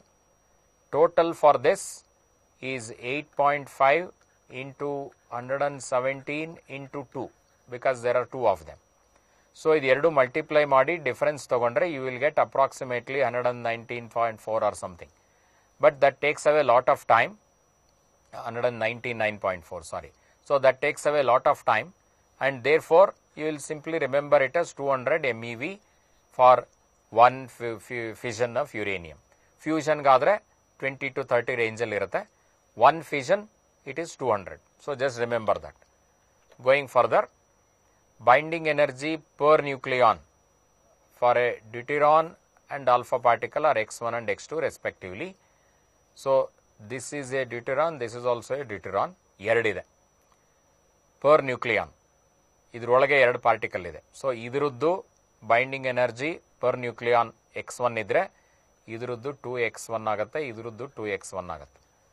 ಇದರದ್ದು per ನ್ಯೂಕ್ಲಿಯಾನ್ x2 ಇದೆ, 4 nucleons ಇದೆ, so it is 4x2. This total is 4x1, this total is 4x2. And the difference in energy is what is released. So energy release should be difference between 4x2 and 4x1. So the correct option is option A. 4 into x2 minus x1 is the energy released. Going further, how much energy will approximately be released? Andre you have to do it roughly. If all the atoms of 1 kg of deuterium could undergo fusion, 15 MeV per fusion. So just now in the previous question we have seen, you should remember this, ಒಂದು fusion helium ಆಗಬೇಕಾದ್ರೆ 4 hydrogen ಬೇಕು, ಅಥವಾ deuterium ತಗೊಂಡ್ರೆ 2 deuterium ಬೇಕು. So remember that 2 deuteriums will give you 15 MeV. 1 kgಲಿ ಎಷ್ಟು deuterium ಇರುತ್ತೆ ಅಂತ ಮಾಡಿ ಇಂಟು 15 MeV ಮಾಡಿದ್ರೆ ಆನ್ಸರ್ ಬರುತ್ತೆ. That is the procedure. And all that should be done with an approximate calculation because they have only told you need an approximate answer. So how many deuterium atoms are present in 1 kg? Use the concept of Avogadro number. 2 gram ಅಲ್ಲಿ ಅಂದರೆ 2 into 10 power minus 3 kg ನಲ್ಲಿ Avogadro number of deuterium atoms ಇರುತ್ತೆ. 1 kg ನಲ್ಲಿ ಎಷ್ಟಿರುತ್ತೆ ಅಂತ first ಮಾಡ್ಕೋಬೇಕು. So the number of atoms present is therefore 1 by 2 into 10 power minus 3 into Avogadro number 6 approximately into 10 power 23 per gram mole. So number of atoms ಬಂತು. ಇದನ್ನ 2 ತಗೊಂಡ್ರೆ 15 MeV ಬರುತ್ತೆ. So therefore number of fusions is half of this. So you have to divide by 2 to get number of fusions. ಇಷ್ಟು ಫ್ಯೂಷನ್ಗಳು ಆಗುತ್ತೆ ಅಂತ ಆಯಿತು. ಇದರಲ್ಲಿ ಒಂದೊಂದಕ್ಕೂ 15 MeV ಬರುತ್ತೆ. ಸೊ ಇಂಟು 15 MeV ಆನ್ಸರ್ ಬರಬೇಕಾದ್ರೆ ಇದು ಹೀಗೆ ಬರಬೇಕು, ಅಥವಾ ಜೌಲ್ ಕನ್ವರ್ಟ್ ಮಾಡೋದು ಚೆಕ್ ಮಾಡ್ಬೇಕಾದ್ರೆ ಇದಕ್ಕೆ ಬರಬೇಕಾಗುತ್ತೆ. That we can do later. So observe that this is multiplied by 15. This is your final answer in MeV. ಸೊ 2 into 2 4 ಇದೆ, 15 into 6 90 ಇದೆ. 90 by 4, 100 by 4 is 25, 90 by 4 is approximately 22 into 10 power 23 plus 3, 10 power 26 MeV bantu. That doesn't agree with this, so this is wrong. Others are not in MeV, so convert it to joule. So MeV ಎರಡು convert ಆಗಬೇಕು. So into 10 power 6 into 1.6 10 power minus 19. So 26 plus 6 32 ಆಗುತ್ತೆ. 32ರಲ್ಲಿ 19 ಹೋದರೆ 13 ಬರುತ್ತೆ. So it is approximately 22 into 1.6 into 10 power 13 in joule. 22 1.6 1.6 into 20 ಮಾಡಿದ್ರೆ 32 ಬರುತ್ತೆ. So this is little more than 32 10 power 13. 110 ತೆಗೆದ್ರೆ little more than 3.2 into 10 power 14 ಆಗುತ್ತೆ. 110 ಇದಕ್ಕೆ ಹಾಕೊಂಡ್ರೆ. So you see that this agrees with this and therefore you will choose the B option. ಅದು ಅಗ್ರೆ ಆಗದೆ ಇದ್ರೆ 1 by 1 whichever you want you can keep checking kilowatt hour calories ಎಲ್ಲ. I have done this first because electron volt to joule ಮಾಡೋದು easy. So first ಇದನ್ನು ಮಾಡಬೇಕು. ಅದಿಲ್ಲ ಅಂದರೆ 4.2 ಇಂದ ಡಿವೈಡ್ ಮಾಡಿದ್ರೆ ಕ್ಯಾಲರಿಗೆ ಬರುತ್ತೆ, ಕಿಲೋವಾಟ್ ಅವರ್ ಕನ್ವರ್ಟ್ ಮಾಡಿದ್ರೆ ಅದರದ್ದು ಆನ್ಸರ್ ಬರುತ್ತೆ. So going further, question number 21. In the nuclear reaction given by this what is X? So ಈ ರೀತಿ ನ್ಯೂಕ್ಲಿಯರ್ ರಿಯಾಕ್ಷನಲ್ಲಿ you should balance Z and A. So what should you get here? What should you get here? Number of particles are balanced. Total number of charges are balanced. So 2 plus 7 9 ಇದೆ, ಇಲ್ಲಿ 1 ಹೋಗಿದೆ, ಇಲ್ಲಿ 8 ಉಳ್ಕೋಬೇಕು. 14 plus 4 18 ಇದೆ, ಅದರಲ್ಲಿ 1 ಹೋಯಿತು, so ಇಲ್ಲಿ 17 ಉಳ್ಕೋಬೇಕು. So you should have 8 here and 17 here. That agrees with this. Therefore you are choosing option B. question 22. E1 is the energy released per unit mass, that is like per kg in fusion. E2. So going to next question 21. Nuclear reaction kottidare, what is X anta illi kelirodu. So ee tara question nalli you have to balance Z and A. This is the conservation of charge, total number of charges conserved and total number of particles conserved. So ಇಲ್ಲಿ 2 plus 7 9 ಇದೆ, ಅದರಲ್ಲಿ ಇಲ್ಲಿ 1 ಹೋದರೆ ಇಲ್ಲಿ 8 ಉಳ್ಕೋಬೇಕು. 14 plus 4 18 ಇದೆ, ಅದರಲ್ಲಿ 1 ಹೋದರೆ ಇಲ್ಲಿ 17 ಉಳ್ಕೋಬೇಕು. ಸೊ 8 and 17 ಇರೋದು 2 ಇದೆ ಇಲ್ಲಿ. So you have to be careful here because 8 atomic number ಬರಬೇಕಾದ್ರೆ it cannot be nitrogen, it has to be oxygen, and therefore this is a wrong symbol here. So you are choosing option D. For question 21, it is option D, 8O17, one of the isotopes of oxygen. Going further, question number 22, E1 is the energy released per unit mass, that is like per kg in nuclear fusion, and E2 is the energy released in fission. Similarly, per kg. Now I have already told, when you consider per kg, number of uranium atoms will be much less than the number of hydrogen atoms present in 1 kg, and therefore total number of fusions ಜಾಸ್ತಿ ಆಗುತ್ತೆ. even though per fusion ಕಡಿಮೆ ಇದ್ರೂ total energy ಜಾಸ್ತಿ ಆಗ್ಬಿಡುತ್ತೆ. So when you consider per unit mass, total energy in fusion is always larger compared to fission.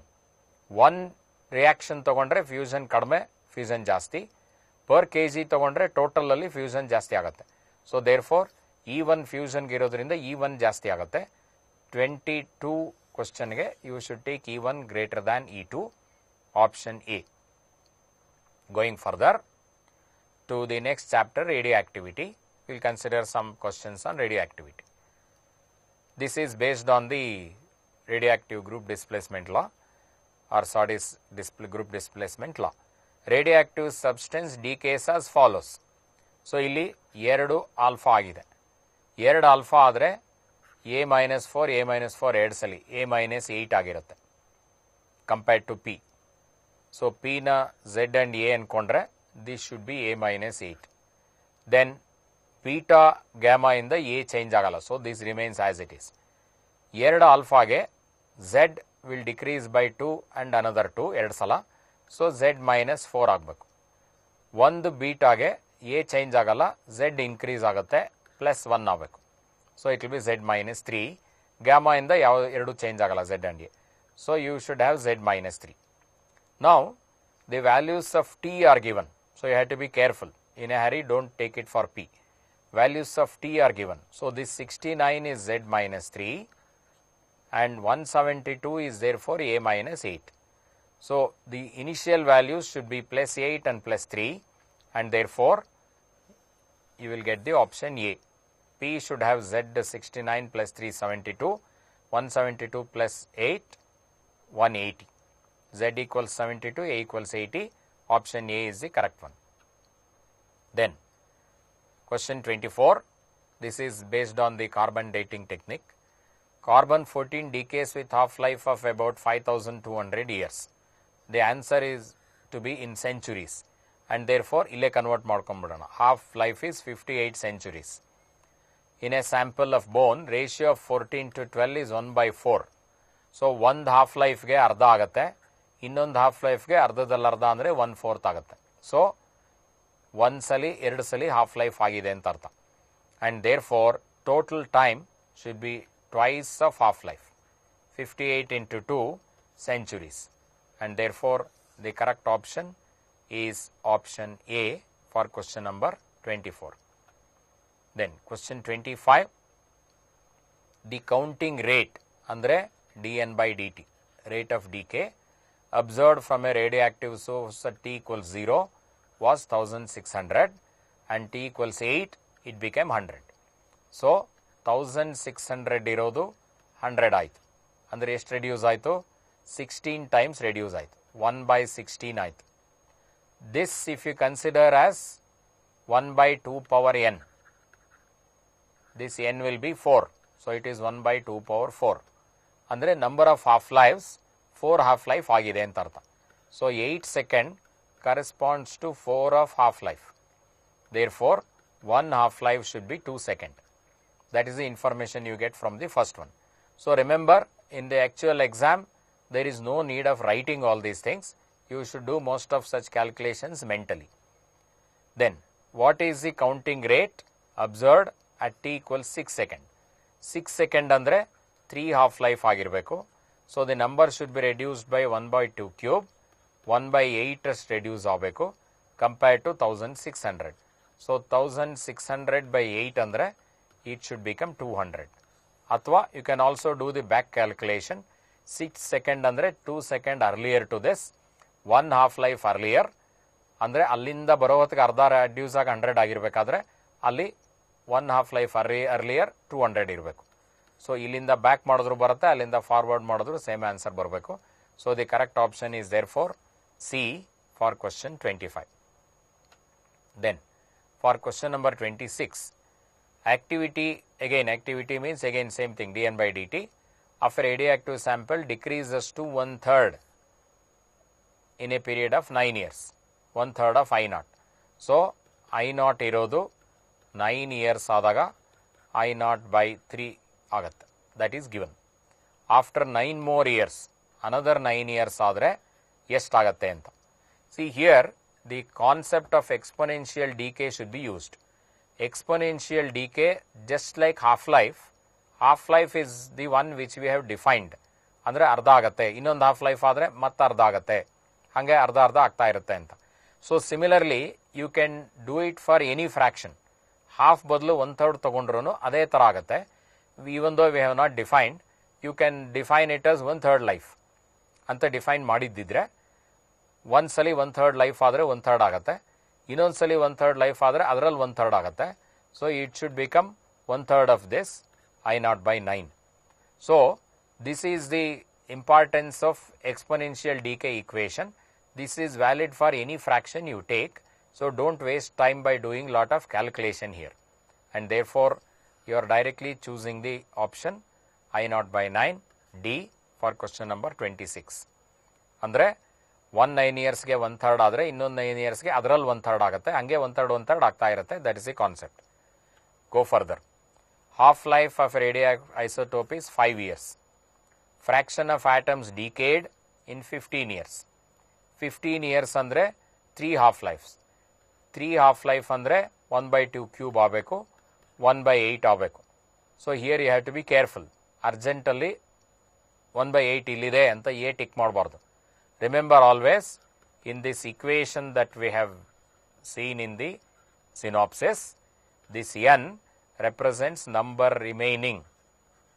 This you should always remember. It will not give how much is decayed. So you have to read the question carefully. This is an expected wrong answer and therefore you have to be careful. Number of atoms decayed is 1 minus this if you take fraction.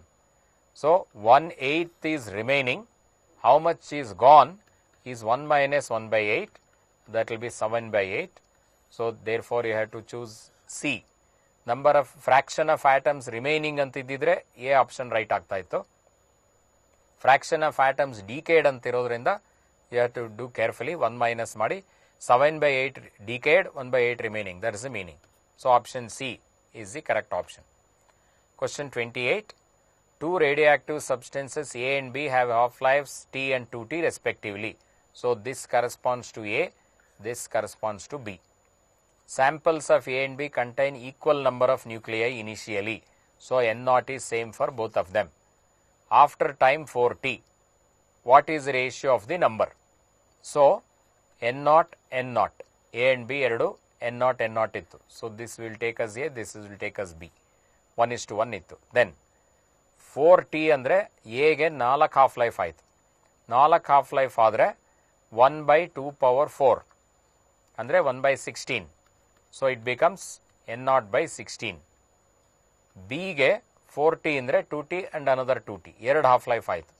2 half life ಆದರೆ 1/2², that is 1/4. This is the ratio that you have to calculate. So 1/16 is to 1/4. you take the cross of that, 4:16 or 1:4, taking out 4 as common. So, the number of undecayed remaining atoms, that is what the equation gives. Ratio of A to B is 1:4, option A. Go further, question number 29. Half-life of radioactive radon is 3.8 days. So, notice that the answer, this is in days and all these are also in days, so no need of conversion. Time at the end of which 1/20th will remain. So, what is given? N remaining is N naught by 20, and according to equation it is N naught e power minus lambda t, and lambda is 0.693 by half life,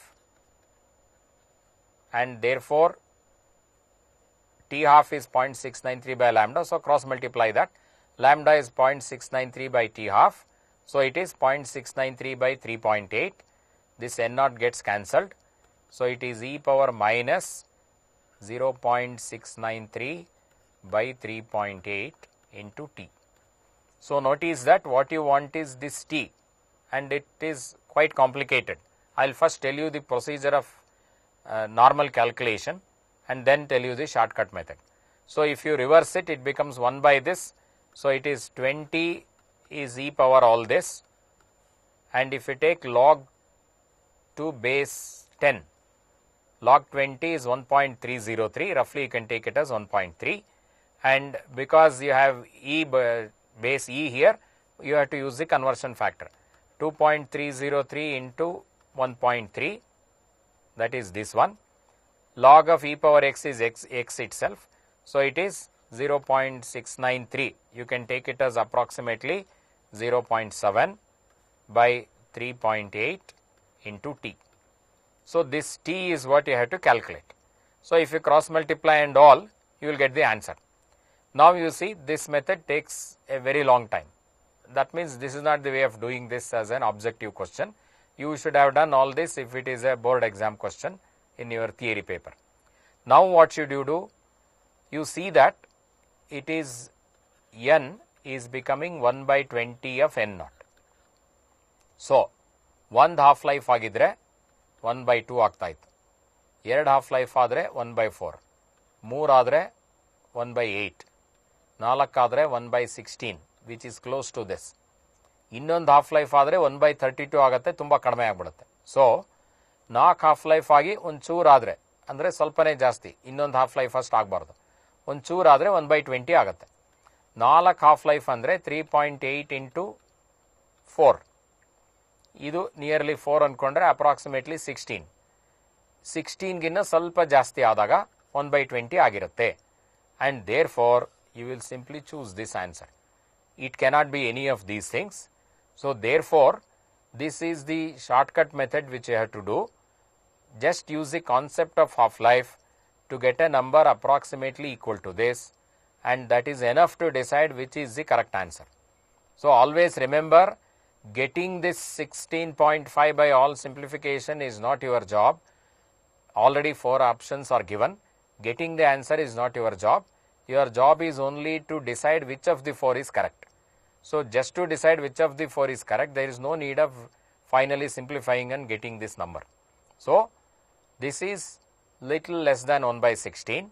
So, time required should be little more than 4 times half life. That is enough, and you need not do this calculation also, because 4 into this is nearly 16, ಅದನ್ನು mentally ಮಾಡ್ಕೋಬೋದು. So, ಇದೊಂದು idea think ಮಾಡಿದ್ರೆ ಸಾಕು ಮೈಂಡಲ್ಲಿ. So, within about 10-15 seconds, you will tick this answer. If you do this method, this may take a lot of time, and even this simplification takes time, because anyway you know that calculators are not allowed. So, go further. Question number 30. 10% of radioactive material decays in 5 days. Then amount of original material left, andre remaining, after 20 days. So, idu 5 days ide, ಇಲ್ಲಿ 20 days ಇದೆ. It is not half life, only 10% decayed.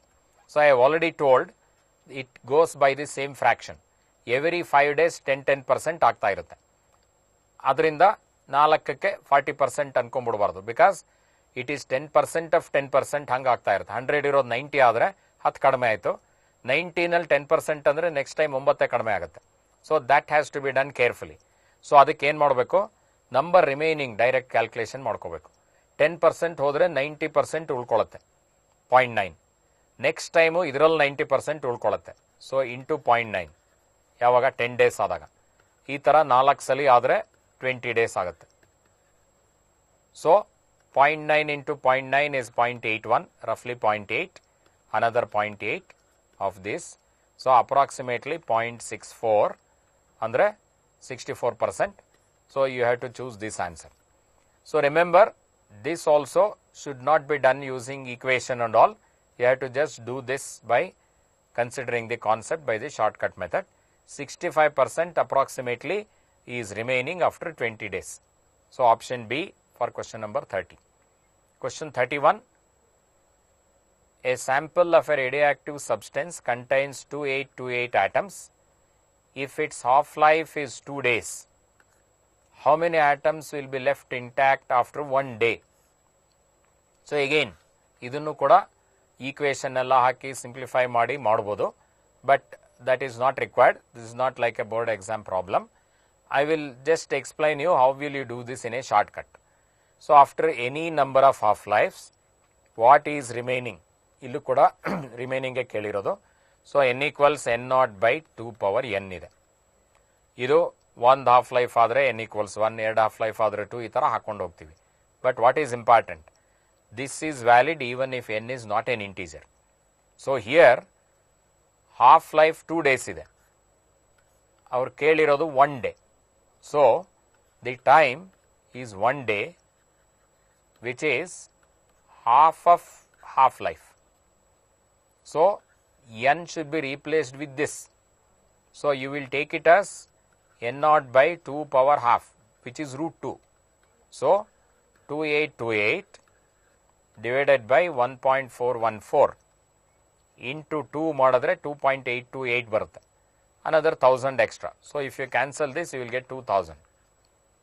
So 2 ದಿನಕ್ಕೆ ಅರ್ಧ ಆಗೋದು 1 ದಿನಕ್ಕೆ √2 ಅಷ್ಟಾಗಿರುತ್ತೆ ಅಂತ ಅರ್ಥ. 1 ದಿನಕ್ಕೆ 1/√2 ಆಗಿರುತ್ತೆ, ಇನ್ನೊಂದು ದಿನಕ್ಕೆ ಅನದರ್ 1/√2 ಆಗುತ್ತೆ. ಎವ್ರಿ ಡೇ 1/√2 ಆಗ್ತಾ ಇರುತ್ತೆ. I have already told that is the way exponential decay goes. For any fraction it is valid. So 1/√2 ಆಗಿ 2 ದಿನಕ್ಕೆ ಹಾಫ್ ಆಗಿರುತ್ತೆ. That is a half life. So that way you have to understand this. So choose the option A for question number 31. Number left is 2000. Then going further, a sample contains 2 radioactive isotopes with half-life 1 hour and 2 hour respectively, both of which have stable decay products. Andre A and B ide. If A becomes X, B becomes Y, X and Y will not further decay. For example uranium ಸೀರೀಸಲ್ಲಿ uranium ಇದ್ದಿದ್ದು thorium ಆಗಿ, thorium ಮತ್ತೆ decay ಆಗಿ lead ಆಗೋವರೆಗೂ decay ಆಗ್ತಾ ಇರುತ್ತೆ. ಆ ಥರ ಇಲ್ಲ. These are stable. You have to consider only decay of A and B. That is the meaning. ಇದು ಏನಕ್ಕೆ ಕೊಟ್ಟಿದ್ದಾರೆ ಅಂದರೆ, ಇದು ಮತ್ತೆ ಡಿಕೆ ಆಗಿದ್ದಿದ್ರೆ ಅದರಿಂದನೂ ಆಲ್ಫಾ ಬೀಟಾ ಬರ್ತಾ ಇರುತ್ತೆ, ಎ ಬಿ ಇನ್ನೂ ಇರುತ್ತೆ. ಸೊ ಎ ಬಿ ಜೊತೆಗೆ ಎಕ್ಸ್ ವೈ ಎಲ್ಲ ಡಿಕೆ ಆದರೆ ಆ total number of alpha count rate change ಆಗ್ಬಿಡುತ್ತೆ. ಸೊ ಅದೆಲ್ಲ ಕಾಂಪ್ಲಿಕೇಟ್ ಬೇಡ ಅಂಥೇಳಿ they are stable decay products ಅಂತ ಕೊಟ್ಟಿರೋದು. Then initial count rate is 320, to which 2 isotopes contribute equally. ಅಂದರೆ 2 160 ರೇಟಲ್ಲಿ ಡಿಕೆ ಆಗ್ತಾ ಇದೆ ಯಾವಾಗ, initially. So A 160 per second ಇದೆ, ಬಿ ಆಲ್ಸೋ 160 per second ಇದೆ ಇನಿಷಿಯಲ್ ಆಕ್ಟಿವಿಟಿ. ನಾವು 4 hours ಆದಮೇಲೆ ಎಷ್ಟಾಗಿರುತ್ತೆ total count rate, that is what they have asked. So ನಾವು observe this. 1 hour half life ಇರೋದು 4 hours, 4 ಹಾಫ್ ಲೈಫ್ ಆದರೆ 1/2 power 4 ಅಂದರೆ 1/16 reduce ಆಗುತ್ತೆ. 160 1/16 ಮಾಡಿದ್ರೆ 10 ಆಗೋಗಿರುತ್ತೆ. So A is giving only 10 particles per second. Count ರೇಟಲ್ಲಿ 10 ಅದರದ್ದು ಕಾಂಟ್ರಿಬ್ಯೂಷನ್. ಇದಕ್ಕೆ ಬಿಗೆ 2 hours ಹಾಫ್ ಲೈಫ್ ಇರೋದ್ರಿಂದ 4 hours ಅಂದರೆ 2 ಹಾಫ್ ಲೈಫ್ ಆಯಿತು. So it is becoming 1/2 square, which is 1/4. So 160 per second ಗೆ 1/4 ಮಾಡಿದ್ರೆ 4 4s 16 40 ಬರುತ್ತೆ. ಸೊ ಎ ಇಂದ 10 ಪಾರ್ಟಿಕಲ್ಸ್ ಬರುತ್ತೆ, ಬಿ ಇಂದ 40 ಬರುತ್ತೆ, ಎರಡು ಸೇರಿ 50 per second ಬರ್ತಾ ಇರುತ್ತೆ. Total count rate after 4 hours ನೋಡಿದ್ರೆ ಅಂದರೆ ಯಾವ್ದಾದ್ರು ಮೀಟರ್ ಇಟ್ಟರೆ you are getting 50 second. So therefore option D is the correct option for question number 32. Now and here for one option there is a slight change. That is question number 21. The option is nitrogen, that is D. So option is not B. So make that correction. Question 21 was oxygen and option B by mistake it has come. So you can do the questions again and also verify the keys. All the best. Thank you.